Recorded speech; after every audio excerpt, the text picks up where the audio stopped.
Hello ಸ್ನೇಹಿತರೆ, ಎಲ್ಲರೂ ಹೇಗಿದ್ದೀರಾ? ಇವತ್ತು ಒಂದು ಮಸ್ತ್ ಕತೆ ತಗೊಂಡು ನಿಮ್ಮ ಮುಂದೆ ಬಂದಿದ್ದೀನಿ. ಇವತ್ತು ನಾನು ನಿಮಗೆ ಹೇಳೋ ಕತೆ ಒಂಥರ ಇಂಟ್ರೆಸ್ಟಿಂಗ್ ಆಗಿದೆ. ಕೊನೆ ತನಕ ಕೇಳಿ. ಹಂಗೆ ನಮ್ಮ ಚಾನೆಲ್ ಹೊಸದಾಗಿ ನೋಡ್ತಿರೋರು ಸಬ್ಸ್ಕ್ರೈಬ್ ಮಾಡಿ, ಲೈಕ್ ಮಾಡಿ, ಶೇರ್ ಮಾಡಿ, ಸಪೋರ್ಟ್ ಮಾಡಿ. ಇನ್ನೂ ತಡ ಮಾಡದೆ ಸೀದಾ ಕತೆಗೆ ಹೋಗೋಣ ಬನ್ನಿ. ನನ್ನ ಹೆಸರು ಚೇತನ್. ನಮ್ದು ಮಂಡ್ಯ ಹತ್ರ ಇರೋ ಒಂದು ಪುಟ್ಟ ಹಳ್ಳಿ. ನಾನು ನಮ್ಮಪ್ಪ ಅಮ್ಮನಿಗೆ ಒಬ್ಬನೇ ಮಗ. ಮನೆಗೆ ಸಾಕೋವಷ್ಟು ಆಸ್ತಿ ಪಾಸ್ತಿ ಎಲ್ಲ ಇದೆ. ಸಿಟಿ ಬರೆದು ದೊಡ್ಡ ಡಾಕ್ಟರ್ ಆಗ್ಬೇಕು ಅನ್ಕೊಂಡಿದ್ದೆ, ಆದ್ರೆ ಸಿಕ್ಕಿದ್ದು ಮಾತ್ರ ಮನುಷ್ಯರ ಡಾಕ್ಟರ್ ಸೀಟ್ ಅಲ್ಲ ಕಣ್ರಿ. ಹೌದು, ನೀವು ಅನ್ಕೊಂಡಿದ್ದು ಕರೆಕ್ಟ್. ನಾನು ದನಕರುಗಳ ಡಾಕ್ಟರ್, ವೆಟರಿನರಿ ಡಾಕ್ಟರ್ ಆದೆ. ಸದ್ಯಕ್ಕೆ ಮಲೆನಾಡು ಭಾಗದ ತೀರ್ಥಹಳ್ಳಿಯಲ್ಲಿ ಗವರ್ನಮೆಂಟ್ ವೆಟರಿನರಿ ಡಾಕ್ಟರ್ ಆಗಿ ಕೆಲಸ ಮಾಡ್ತಿದ್ದೀನಿ. ಇನ್ನೂ ಮದುವೆ ಆಗಿಲ್ಲ. ಈ ತನಕ ನನಗಂತೂ ಯಾವ ಹುಡುಗಿನೂ ಅಷ್ಟಾಗಿ ಇಷ್ಟ ಆಗಿರಲಿಲ್ಲ. ಇವತ್ತು ಹಂಗೆ ಒಂದ್ ಹುಡುಗಿನ ಮದುವೆಗೆ ಅಂತ ನೋಡೋಕೆ ಹೊರಟಿದ್ದೀನಿ. ನಾನು ನೋಡೋಕೆ ಹೋಗ್ತಿರೋ ಹುಡುಗಿ ನಮ್ ಪಕ್ಕದ ಊರಿನವಳೆ. ಅವರೇನೂ ನಮಗಿಂತ ಕಮ್ಮಿ ಇಲ್ಲ, ಸಖತ್ ಶ್ರೀಮಂತರು. ಹುಡುಗಿ ಹೊರ ರಾಜ್ಯದಲ್ಲಿ MBA ಮುಗಿಸಿ ಈಗ ಬೆಂಗಳೂರಿನ ದೊಡ್ಡ ಕಂಪನಿಯೊಂದರಲ್ಲಿ ಕೆಲಸ ಮಾಡ್ತಿದ್ದಾಳಂತೆ. ನಾವಿಬ್ಬರೂ ಭೇಟಿಯಾಗೋಕೆ ಬೆಂಗಳೂರಿನ ಒಂದು ಹೋಟೆಲ್ನಲ್ಲಿ ಸಣ್ಣದಾಗಿ ಪಾರ್ಟಿ ತರ ಅರೇಂಜ್ ಮಾಡಿದ್ರು. ಆಲ್ರೆಡಿ ನಾವಿಬ್ಬರೂ ಫೋನ್ ನಂಬರ್ ಎಕ್ಸ್ಚೇಂಜ್ ಮಾಡ್ಕೊಂಡಿದ್ವಿ. ಅನ್ಕೊಂಡ ಟೈಮ್ಗೆ ಅವಳು ಹೇಳಿದ ಹೋಟೆಲ್ಗೆ ಹೋದೆ. ಆ ಹೋಟೆಲ್ ಹೆಸರು ಅವಳೇ ಹೇಳಿದ್ದು. ಅಲ್ಲಿ ಒಂದು ಕಾರ್ನರ್ ಸೀಟ್ ನೋಡ್ಕೊಂಡು ಕೂತು ಅವಳಿಗಾಗಿ ಕಾಯ್ತಾ ಇದ್ದೆ. 20 ನಿಮಿಷ ಕಾದಿರ್ತೀನಿ ಅಷ್ಟೇ. ನನ್ನ ಕಾಯುವಿಕೆಗೆ ಫಲ ಸಿಕ್ಕ ಹಾಗೆ ಹೋಟೆಲ್ ಎಂಟ್ರೆನ್ಸ್ನಲ್ಲಿ ಒಂದು ಮಿಂಚು ಮಿಂಚಿದ ಹಾಗ ಆಯ್ತು. ಸೂಕ್ಷ್ಮವಾಗಿ ನೋಡಿದ್ರೆ ಅದು ಮಿಂಚಲ್ಲ, ನಾನು ಕಾಯ್ತಾ ಇದ್ದ ಮಿಂಚಿನಂತ ಹುಡುಗಿ ಅಂತ ಗೊತ್ತಾಯ್ತು. ನಾನು ಮಾತ್ರ ಟೇಬಲ್ಗೆ ಅಂಟಿಕೊಂಡ ಹಾಗೆ ಸಿಂಗಲ್ ಆಗಿ ಕೂತಿದ್ದೆ. ಅವಳು ಹೋಟೆಲ್ ಒಳಗಡೆ ಬಂದು ಇಡೀ ಹಾಲ್ ಒಂದ್ಸಲ ಕಣ್ಣಾಡಿಸಿ ಸೀದಾ ನನ್ನ ಟೇಬಲ್ ಹತ್ರ ಬಂದ್ಲು. ಹಾಯ್, ನೀವೇನಾ ಚೇತನ್ ಅಂದ್ಲು. ಎಸ್, ನೀವೇ ಅನನ್ಯ ಅಲ್ವಾ ಅಂದೆ. ಅವಳ ಹೆಸರು ಅನನ್ಯ ಅಂತ. ನಾನೇ ಶಾರ್ಟ್ ಆಗಿ ಅನನ್ಯ ಅಂದೆ. ಫಸ್ಟ್ ಏನಾದ್ರೂ ಆರ್ಡರ್ ಮಾಡಿ ಆಮೇಲೆ ಮಾತಾಡೋಣ ಅಂದ್ಲು. ನಾನು ಸರಿ ಅಂತ ವೇಟರ್ನ ಕರೆದು ನನಗೊಂದು ಬಿಸಿ ಬಿಸಿ ಟೀ ಆರ್ಡರ್ ಮಾಡ್ದೆ. ಅವಳು ಮಾತ್ರ ಪಿಜ್ಜಾ ಜೊತೆ ಕೋಲ್ಡ್ ಡ್ರಿಂಕ್ಸ್ ಆರ್ಡರ್ ಮಾಡ್ಕೊಂಡ್ಲು. ನೀವಿಲ್ಲಿ ಗವರ್ನಮೆಂಟ್ ಆಫೀಸರ್ ಆಗಿ ಕೆಲಸ ಮಾಡ್ತಿದ್ದೀರಾ ಅಂತ ನಮ್ಮ ರಾಮಚಂದ್ರ ಅಂಕಲ್ ಹೇಳಿದ್ರು ಅಂದ್ಲು. ಹೌದು, ನೀವು ಕೂಡ ಅಲ್ಲಿ ದೊಡ್ಡ ಮ್ಯಾನೇಜರ್ ಆಗಿದ್ದೀರಂತೆ ಅಲ್ವಾ ಅಂದೆ. ಹೌದು, ಆದ್ರೆ ನಾನೇನೋ ಸುಮ್ಮನೆ ಟೈಮ್ ಪಾಸ್ಗೆ ಕೆಲಸ ಮಾಡ್ತಿದ್ದೀನಿ ಅಷ್ಟೇ. ನನಗೇನು ಕೆಲಸ ಮಾಡೋದು ಅಷ್ಟಾಗಿ ಇಷ್ಟ ಇಲ್ಲ ಎಂದ್ಲು. ಅದೇನು ಹಂಗೆ ಹೇಳ್ತೀರಾ? ಅಷ್ಟೊಂದು ಓದ್ಬಿಟ್ಟು ಮನೇಲಿ ಸುಮ್ಮನೆ ಕೂತ್ರೆ ಬೋರ್ ಆಗಲ್ವಾ ಅಂತ ಕೇಳ್ದೆ. ಈ ಕಾಲದಲ್ಲಿ ಬೋರ್ ಆಗೋಕೆ ಎಲ್ಲಿದೆ ಟೈಮ್? ಫ್ರೆಂಡ್ಸ್ ಇರ್ತಾರೆ, ಪಾರ್ಟಿ ಇರುತ್ತೆ, ಫೇಸ್ಬುಕ್, ಇನ್ಸ್ಟಾಗ್ರಾಮ್, ಟಿವಿ. ಇಷ್ಟೆಲ್ಲ ಇರುವಾಗ ಬೋರ್ ಅನ್ನೋ ಫೀಲಿಂಗ್ ಬರೋದೇ ಇಲ್ಲ ಬಿಡಿ ಅಂದ್ಲು ಖುಷಿಯಾಗಿ.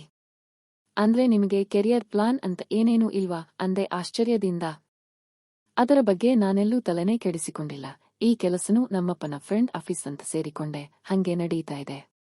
ಅಂದ ಹಾಗೆ ನನ್ನ ಬಗ್ಗೆ ನಿಮ್ಮ ಅಭಿಪ್ರಾಯ ಏನ್ ಹೇಳಿ ಅಂತ ನೇರವಾಗಿಯೇ ಕೇಳಿಬಿಟ್ಲು. ಅಭಿಪ್ರಾಯ ಏನಿದೆ? ನೋಡೋಕೆ ತುಂಬಾ ಚೆನ್ನಾಗಿದ್ದೀರಾ. ಆದ್ರೆ ಒಂದೇ ಒಂದು ಪ್ರಾಬ್ಲಮ್. ನನ್ನ ಫ್ರೆಂಡ್ಸ್ ಸರ್ಕಲ್ನಲ್ಲಿ ನಿಮ್ಮ ಹಸ್ಬೆಂಡ್ ಏನ್ ಮಾಡ್ತಿದ್ದಾರೆ ಅಂತ ಯಾರಾದ್ರೂ ಕೇಳಿದ್ರೆ ದನಗಳ ಡಾಕ್ಟರ್ ಅಂತ ಹೇಳೋಕೆ ಒಂಥರ ಮುಜುಗುರ, ನಾಮೋಶಿ ಅನ್ಸುತ್ತೆ ಅಷ್ಟೇ. ಅದೊಂದನ್ನ ಬಿಟ್ರೆ ನೀವು ಒಳ್ಳೆ ಜಾಬ್ನಲ್ಲಿ ಇದ್ದೀರಾ, ಸೊ ನನಗೇನು ಓಕೆ. ನಮ್ಮ ಮನೇಲಿ ನೀವು ಕೇಳಿದಷ್ಟು ವರದಕ್ಷಿಣೆ ಕೊಡ್ತಾರೆ. ನಮಗೆ ಓಡಾಡೋಕೆ ಕಾರ್, ನನಗೆ ಬೇಕಾದ ಒಡವೆ ಎಲ್ಲ ರೆಡಿ ಮಾಡಿ ಇಟ್ಟಿದ್ದಾರೆ. ಅದಕ್ಕೇನು ಯೋಚನೆ ಬೇಡ. ಇನ್ನು ನಿಮ್ಮ ಅಮ್ಮ ಹೆಂಗೂ ಹಳ್ಳಿಯಲ್ಲೇ ಇರ್ತಾರಲ್ವಾ, ನಾವಿಬ್ಬರೂ ಆರಾಮಾಗಿ ಈ ಸಿಟಿಯಲ್ಲೇ ಲೈಫ್ ಎಂಜಾಯ್ ಮಾಡಬಹುದು ಅಂದ್ಲು ಸಲೀಸಾಗಿ. ಅವಳು ಹಂಗೆ ಹೇಳಿದ್ದಕ್ಕೆ ನನಗೆ ಒಂಥರ ಆಯ್ತು. ಎಲ್ಲ ಸರಿ, ಮದುವೆ ಆದ್ಮೇಲೆ ನಮ್ಮ ಅಮ್ಮನ್ನ ಹಳ್ಳಿಯಲ್ಲೇ ಯಾಕೆ ಬಿಡಬೇಕು? ನಮ್ಮ ಜೊತೆನೇ ಇಲ್ಲೇ ಇಟ್ಕೊಳ್ಳೋಣ.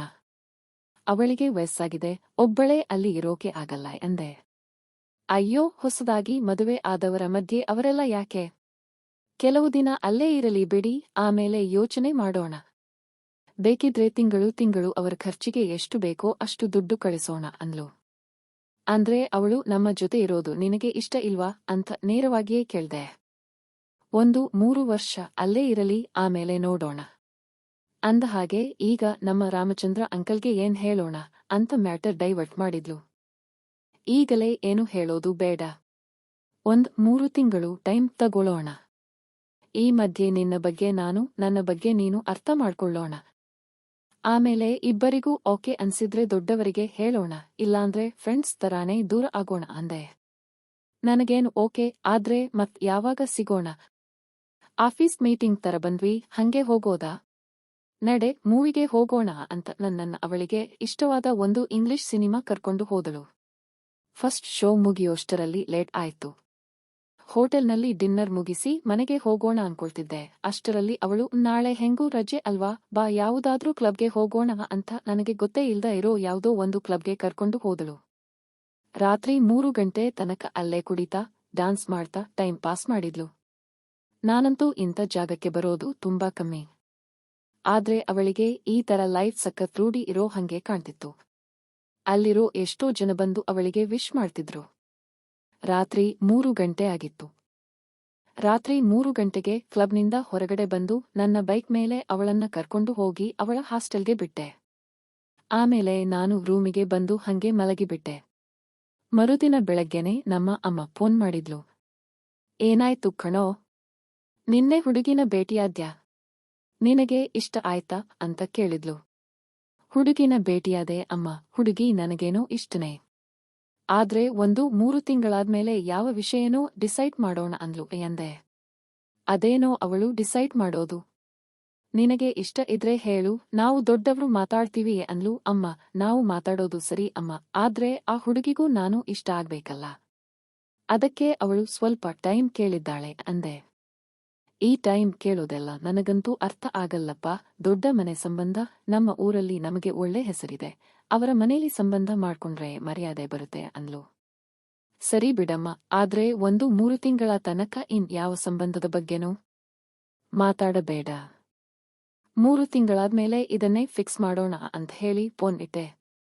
ಹಾಸಿಗೆಯಿಂದ ಎದ್ದು ನಿನ್ನೆ ರಾತ್ರಿ ಅನನ್ಯ ಜೊತೆ ಕಳೆದ ನೆನಪುಗಳು ಮೈಮನದಲ್ಲಿ ಒಂಥರ ಸಿಹಿ ಆಸೆಗಳನ್ನ ಎಬ್ಬಿಸ್ತಾ ಇರಬೇಕಾದ್ರೆ ಫ್ರೆಶ್ ಅಪ್ ಆಗಿ ಹೊರಗಡೆ ಹೋದೆ. ಹೋಟೆಲ್ನಲ್ಲಿ ಟಿಫನ್ ತಿಂತಾ ಇರಬೇಕಾದ್ರೆ ಅವಳಿಂದ ಮೆಸೇಜ್ ಬಂತು. ಹಾಯ್, ಗುಡ್ ಮಾರ್ನಿಂಗ್, ಏನ್ ಮಾಡ್ತಿದ್ದೀಯಾ ಅಂತ. ಗುಡ್ ಮಾರ್ನಿಂಗ್, ಇವಾಗ್ಲೇ ಬ್ರೇಕ್ಫಾಸ್ಟ್ಗೆ ಹೊರಗೆ ಬಂದೆ. ಫ್ರೀ ಇದ್ರೆ ಮಧ್ಯಾಹ್ನ ಲಂಚ್ಗೆ ಹೋಗೋಣ ಅಂದೆ. ಓಕೆ, ನಾನು ಬಂದು 1 ಗಂಟೆಯಲ್ಲಿ ನಿನ್ನ ಪಿಕ್ ಮಾಡ್ತೀನಿ ಅಂತ ಮೆಸೇಜ್ ಮಾಡಿದ್ಲು. ನಾನು ರೂಮಿಗೆ ವಾಪಸ್ ಬಂದೆ. ಬೆಳಗ್ಗೆ ಹೆವಿಯಾಗಿ ತಿಂಡಿ ತಿಂದಿದ್ದಕ್ಕೆ ಮತ್ತು ರಾತ್ರಿ ನಿದ್ದೆ ಸರಿಯಾಗಿ ಇಲ್ಲದಿದ್ದಕ್ಕೆ ರೂಮಿಗೆ ಬಂದ ತಕ್ಷಣ ಸಖತ್ ನಿದ್ದೆ ಬಂತು, ಹಂಗೆ ಮಲಗಿಬಿಟ್ಟೆ. ಕರೆಕ್ಟಾಗಿ ಮಧ್ಯಾಹ್ನ 12:30ಗೆ ಎಚ್ಚರ ಆಯ್ತು. ಬೇಗ ಫ್ರೆಶ್ ಆಗಿ ಅನನ್ಯ ಇರೋ ಹಾಸ್ಟೆಲ್ ಕಡೆ ಬೈಕ್ ತಗೊಂಡು ಹೊರಟೆ. ಆಕಾಶ ಎಲ್ಲ ದಟ್ಟವಾದ ಮೋಡಗಳಿಂದ ತುಂಬಿಕೊಂಡಿತ್ತು. ಇವಾಗೋ ಅಥವಾ ಇನ್ನೊಂದು ಕ್ಷಣದಲ್ಲೋ ಮಳೆ ಬಂದ್ಬಿಡುತ್ತೆ ಅನ್ನೋ ಹಂಗಿತ್ತು. ಸಖತ್ ಚಳಿ ಗಾಳಿ ಬೀಸ್ತಾ ಇತ್ತು. ಒಂದು ಸ್ವೆಟರ್ ತಂದಿದ್ರೆ ಚೆನ್ನಾಗಿರ್ತಿತ್ತು ಅನ್ಕೊಳ್ತಾ ಇರಬೇಕಾದ್ರೆ ಅವಳು ಹಾಸ್ಟೆಲ್ನಿಂದ ಹೊರಗಡೆ ಬಂದ್ಲು. ಅವಳನ್ನ ಪಿಕ್ ಮಾಡ್ಕೊಂಡು ಯಾವ ಹೋಟೆಲ್ಗೆ ಹೋಗೋಣ ಅಂತ ಕೇಳ್ದೆ. ಬೈಕ್ನಲ್ಲಿ ನನಗೆ ಅಂಟಿಕೊಂಡು ಕೂತಿದ್ದ ಅವಳು, ಮಳೆ ಬರೋ ಹಂಗಿದೆ ಚೇತು, ಎಲ್ಲಾದ್ರೂ ಪಾರ್ಸಲ್ ತಗೊಂಡು ನಿನ್ನ ರೂಮಿಗೆ ಹೋಗೋಣ ನಡೆ, ಹೊರಗಡೆ ಸಖತ್ ಚಳಿ ಇದೆ ಅಂತ ಹೇಳ್ತಾ ತನ್ನ ತಲೆಯನ್ನ ನನ್ನ ಹೆಗಲ ಮೇಲೆ ಇಟ್ಲು.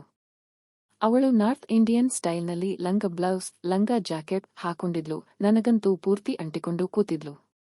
ನನಗೇನು ಅಷ್ಟಾಗಿ ಹುಡುಗಿಯರ ಪರಿಚಯ ಇಲ್ಲ, ಆದ್ರೆ ಇದಕ್ಕಿಂತ ಮುಂಚೆ ನಾನು ಇದ್ದ ಬಾಡಿಗೆ ಮನೆ ಓನರ್ ದೊಡ್ಡ ಮಗಳು ಗಂಡನ ಜೊತೆ ಜಗಳ ಆಡಿಕೊಂಡು ತಾಯಿ ಮನೆಗೆ ಬಂದಾಗ ತನ್ನ ಗಂಡನ ಜೊತೆ ತೀರಿಸ್ಕೋಬೇಕಾಗಿದ್ದ ಆಸೆಗಳನ್ನೆಲ್ಲ ನನ್ನ ಜೊತೆ ತೀರಿಸ್ಕೊಂಡಿದ್ಲು. ಅವಳ ಸಹವಾಸದಲ್ಲಿ ನಾನು ಈ ವಿಷಯದಲ್ಲಿ ಚೆನ್ನಾಗಿಯೇ ತಯಾರಾಗಿದ್ದೆ. ಆಮೇಲೆ ಅವಳು ಪ್ರೆಗ್ನೆಂಟ್ ಆಗಿ ಗಂಡನ ಮನೆಗೆ ಹೋಗುವಾಗ ನನಗೆ ಪಾಸ್ ಸರ್ಟಿಫಿಕೇಟ್ ಕೊಟ್ಟು ಹೋಗಿದ್ಲು. ಆ ಸರ್ಟಿಫಿಕೇಟ್ ಟೆಸ್ಟ್ ಮಾಡೋಕೋಸ್ಕರ ಅನ್ನೋ ಹಾಗೆ ಮದುವೆ ಫಿಕ್ಸ್ ಆಗಿದ್ದ ಅವಳ ತಂಗಿನೂ ನನಗೆ ಟೆಸ್ಟ್ ಇಟ್ಟಿದ್ಲು. ಮದುವೆಗೆ ಮುಂಚೆನೇ ಅವಳ ಜೊತೆ ಶೋಭನ ಆಗೋಗಿತ್ತು. ಆ ಅಕ್ಕ ತಂಗಿಯರಿಬ್ಬರು ಹೋದ ಮೇಲೆ ಆ ಜಾಗ ಬೋರ್ ಅನ್ಸಿತು ಅಂತಲೇ ಸದ್ಯಕ್ಕೆ ಇರೋ ಈ ಹೊಸ ರೂಮಿಗೆ ಶಿಫ್ಟ್ ಆಗಿದ್ದೆ. ಇದೊಂದು ಸಿಂಗಲ್ ಬೆಡ್ರೂಮ್ ಅಪಾರ್ಟ್ಮೆಂಟ್. ಸುಮಾರು 200 ಫ್ಲಾಟ್ಸ್ ಇರೋ ದೊಡ್ಡ ಕಾಂಪೌಂಡ್. ಅದು ಯಾರಿಗೆ ಯಾರೂ ಇಲ್ಲ ಅನ್ನೋ ಹಾಗೆ ಒಬ್ಬರ ಬಗ್ಗೆ ಇನ್ನೊಬ್ಬರು ತಲೆ ಕೆಡಿಸಿಕೊಳ್ಳದೆ ಇರೋ ಜಾಗ. ದಾರಿಯಲ್ಲಿ ಬಿರಿಯಾನಿ ಪ್ಯಾಕ್ ಮಾಡ್ಕೊಂಡು ರೂಮಿಗೆ ಬಂದ್ವಿ. ಜನರಲ್ ಆಗಿ ರೂಮ್ ನೀಟಾಗಿ ಇಟ್ಟುಕೊಳ್ಳೋದು ನನ್ನ ಹವ್ಯಾಸ. ಪ್ರತಿ ಭಾನುವಾರ ಒಬ್ಬಳು ಕೆಲಸದವಳು ಬಂದು ರೂಮ್ ಎಲ್ಲ ಗುಡಿಸಿ ಬಟ್ಟೆ ಒಗೆದು ಕ್ಲೀನ್ ಮಾಡಿ ಹೋಗ್ತಾ ಇದ್ಲು. ಅನನ್ಯ ನನ್ನ ರೂಮ್ ಎಲ್ಲ ಸುತ್ತಾಡಿ ನೋಡಿ, ಬ್ಯಾಚುಲರ್ ರೂಮ್ ಆದ್ರೂ ಸಖತ್ ನೀಟಾಗಿ ಇಟ್ಕೊಂಡಿದ್ದೀಯಲ್ಲಪ್ಪ, ನನಗಂತೂ ರೂಮ್ ಸರ್ದೋಕೆ ಅಸ್ತಿ ಆಡೋಕೆ ಬರಲ್ಲ ಅಂತ ಸೋಫಾದಲ್ಲಿ ಕೂತ್ಕೊಂಡ್ಲು. ಅವಳ ಜೊತೆ ಮಾತಾಡ್ತಾನೆ ಟೇಬಲ್ ಮೇಲೆ ಪ್ಲೇಟ್ಸ್ ಇಟ್ಟು ತಿನ್ನೋಕೆ ಕೂತ್ಕೊಂಡ್ವಿ. ಅವಳು ಊಟ ಮುಗಿಸಿ ಪ್ಲೇಟ್ನ ಅಲ್ಲೇ ಬಿಟ್ಟು ಕೈ ತೊಳ್ಕೊಂಡು ಹೋಗಿ ಸೋಫಾದಲ್ಲಿ ಕೂತು ಟಿವಿ ನೋಡೋಕೆ ಸ್ಟಾರ್ಟ್ ಮಾಡಿದ್ಲು. ಈ ಪ್ಲೇಟ್ಸ್ ಹಂಗೆ ಬಿಟ್ರೆ ನಾಳೆಗೆ ಸಖತ್ ವಾಸನೆ ಹೊಡೆಯುತ್ತೆ ಅನ್ಕೊಂಡು ನಾನು ಆ ಪ್ಲೇಟ್ಸ್ನೆಲ್ಲ ಅಲ್ಲಿಂದ ತೆಗೆದು ಕ್ಲೀನ್ ಮಾಡಿ ಡ್ರೆಸ್ ಚೇಂಜ್ ಮಾಡ್ಕೊಂಡು ಬಂದು ಅವಳ ಪಕ್ಕ ಸೋಫಾದಲ್ಲಿ ಕೂತ್ಕೊಂಡೆ. ಟಿವಿಯಲ್ಲಿ ಯಾವುದೋ ಇಂಗ್ಲಿಷ್ ಸಿನಿಮಾ ಬರ್ತಾ ಇತ್ತು ಅನ್ಸುತ್ತೆ. ಅದರಲ್ಲಿ ಸಖತ್ ಹಾಟ್ ಸೀನ್ಸ್ ಬರ್ತಾ ಇರೋದನ್ನ ನೋಡ್ತಾ ಅವಳು ನನಗೆ ತುಂಬಾ ಹತ್ತಿರ ಬಂದ್ಲು. ಹೊರಗಡೆ ನೋಡಿದ್ರೆ ಸಖತ್ ಚಳಿ, ಕಣ್ಣು ಮುಂದೆ ಒಂಥರ ಕವ್ವಿಸೋ ಸಿನಿಮಾ. ಕೊನೆಗೆ ಇವೆಲ್ಲದಕ್ಕೂ ಸೋತು ಅವಳೇ ನನ್ನ ಹತ್ತಿರ ಜರಗಿದ್ಲು. 1-2 ನಿಮಿಷ ನನ್ನ ಮನಸ್ಸು ಒಂಥರ ಒದ್ದಾಡಿತು, ಮುಂದೆ ಹೋಗಬೇಕಾ ಬೇಡವಾ ಅಂತ. ಆದ್ರೆ ಅವಳ ಮನಸ್ಸಲ್ಲಿ ಮಾತ್ರ ನಿಲ್ಲೋ ಆಲೋಚನೆ ಇದ್ದ ಹಾಗೆ ಕಾಣ್ಲಿಲ್ಲ. ಹುಡುಗಿನೇ ಇಷ್ಟೊಂದು ರೆಡಿಯಾಗಿ ಮುನ್ನುಗ್ಗುತ್ತಿರುವಾಗ ನಾನು ಇನ್ನೂ ಯೋಚನೆ ಮಾಡ್ತಾ ಕೂತ್ರೆ ಅವಳು ನನ್ನನ್ನ ಬೇರೆ ತರಾನೇ ಅರ್ಥ ಮಾಡ್ಕೋತಾಳೆ ಅನ್ಕೊಂಡು ನಾನು ಅವಳಿಗೆ ರೆಸ್ಪಾಂಡ್ ಮಾಡ್ದೆ. ಹಂಗೆ ಇಬ್ಬರು ಬೆಡ್ರೂಮ್ ಸೇರಿದ್ವಿ. ಆಮೇಲೆ ಅಲ್ಲಿ ಏನೇನ್ ನಡೀತು ಅನ್ನೋದನ್ನು ಮುಂದಿನ ಭಾಗದಲ್ಲಿ ಹೇಳ್ತೀನಿ. ಅಲ್ಲಿಯವರೆಗೂ ಬೈ ಬೈ.